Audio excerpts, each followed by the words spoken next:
কি এই অঙ্কটি 2 সেকেন্ডের মধ্যে করতে পারবে? যদি করতে পারো তাহলে ভিডিওটি এখনই স্কিপ করো, আর যদি না পারো তাহলে লক্ষ্য করো। এই অঙ্কটির আনসার কত হচ্ছে? এই অঙ্কটির আনসার হবে 42। কিন্তু কিভাবে করলাম এত চটজলদিতে একটু দেখে নাও।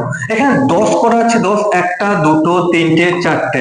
মনে করো ফ্র্যাকশন গুলো নেই, 1/5, 2/5, 3/5, 4/5 নেই। চারটে 10 যোগ করলে কত হতো? চারটে 10 যোগ করলে 4 10 40 হতো। কিন্তু যেহেতু ফ্র্যাকশনের দেখো নিচে প্রত্যেকটা সেম ডিজিট আছে, 5, প্রত্যেকটা 5 আছে, তাই উপরে নাম্বার গুলি যোগ করো। 2 আর 1 3, 3 আর 3 6, 6 আর 4 10। সেই 10 কে এই 5 দ্বারা যদি ভাগ করি কত হচ্ছে? 5 দ্বিগুণে 10 2, তাহলে 40 আর 2 কত? 42। অর্থাৎ বুঝতে পারলে কি কত তাড়াতাড়ি এই অঙ্কগুলি করা সম্ভব। যদি এই অঙ্কটি তোমরা বুঝতে পারো তাহলে নিচের অঙ্কটির আনসার কত হবে অবশ্যই কমেন্ট বক্সে কমেন্ট করবে। ধন্যবাদ।